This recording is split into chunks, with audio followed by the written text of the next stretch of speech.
Hello student, very very good morning. अब मैं Atul sir आप सभी लोगों का टारगेट स्टडी के आपके अपने यूट्यूब चैनल पर स्वागत करता हूं। क्वेश्चन ऑफ द डे की सीरीज कंटिन्यू है और आप सभी लोग इस सीरीज में जिस तरह से प्रयास कर रहे हैं, निश्चित तौर पे वोकैब का एक बेहतरीन जो कलेक्शन है वो आपके माइंड में सेट हो रहा है।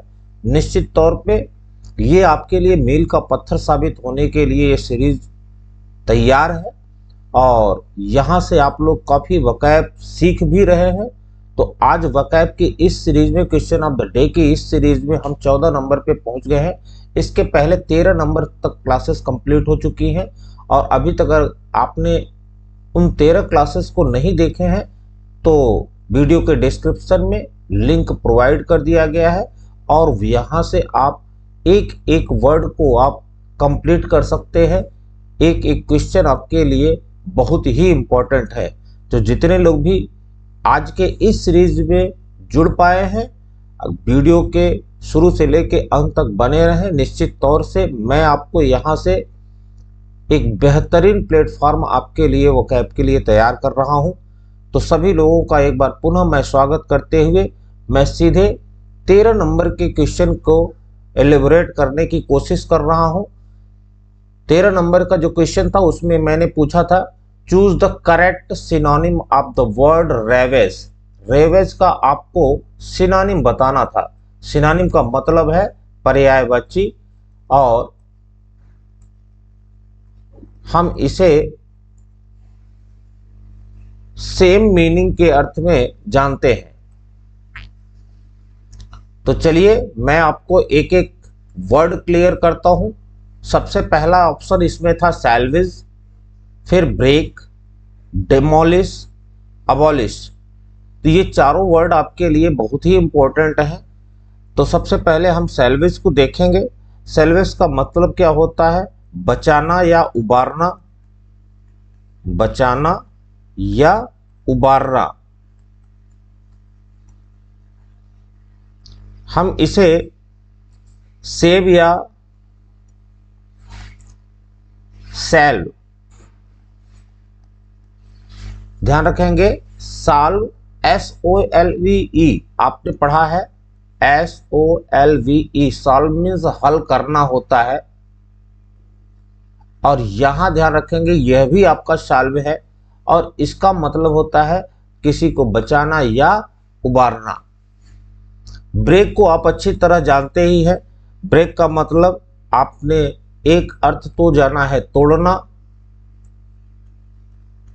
लेकिन एक अर्थ और आप ध्यान रखेंगे, इसे रोकना भी कहते हैं। और इसको हम सिनोनिम्स के रूप में अगर देखें तो ये हम कह सकते हैं ये होता है कंट्रोल, या एक वर्ड और होता है कर्ब। तो ये ब्रेक का दो अर्थ आपके माइंड में सेट होना चाहिए। डेमोलिश का मतलब होता है तहस नहस कर देना,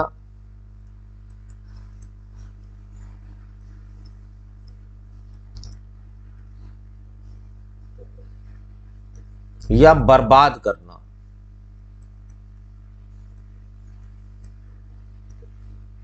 इसको हमने आपको बताया है, रूइंड होता है, डिवेस्टेटेड होता है, या डेमोलिश आपको एक नया वर्ड मिल गया है।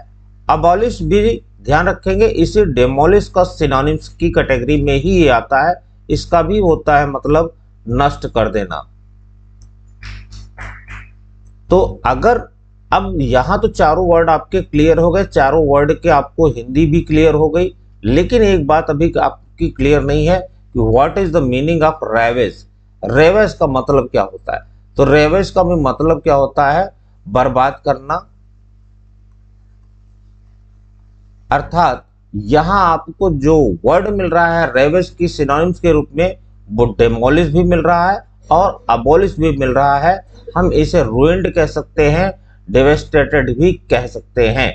तो ये 13 नंबर का क्वेश्चन आपका, हालांकि ऑप्शन में मैंने दोनों दे दिया है और अकॉर्डिंग टू एग्जाम ऐसे अभी आपको क्वेश्चन नहीं मिलेंगे जिसमें 2 ऑप्शन आपके सही होंगे। अगर क्वेश्चन आपके एग्जाम में आ जाते हैं तो निश्चित तौर पे वहां पे कॉमन नंबर सबको मिल जाता है।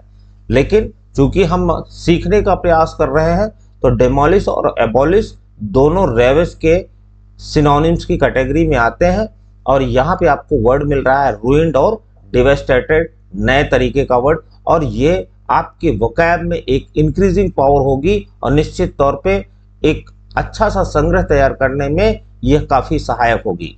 अब हम चलते हैं नेक्स्ट क्वेश्चन की तरफ, जिसका आंसर अभी आपको कमेंट में देना है। One who does good to one's fellow man, अर्थात एक ऐसा व्यक्ति जो अपने साथी के लिए हमेशा अच्छा करता है, उसे हम क्या कहते हैं?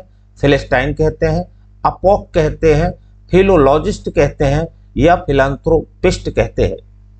एक ऐसा व्यक्ति जो अपने साथी के लिए हमेशा अच्छा करता है उसे हम क्या कहते हैं? उसे हम फिलिस्टाइन कहते हैं, अपोक कहते हैं, फिलोलॉजिस्ट कहते हैं, या फिलांथ्रोपिस्ट कहते हैं।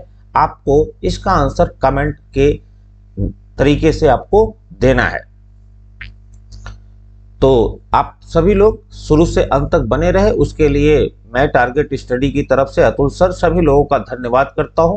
और निश्चित तौर पे अगर आपको ये सेशन अच्छे लग रहे हैं तो एक लाइक का बटन जरूर दबाइए, कम से कम एक मित्र को शेयर जरूर करिए, और अगर आप मेरे इस प्लेटफॉर्म पर नए हैं तो चैनल को सब्सक्राइब करना कतई न भूलें। धन्यवाद।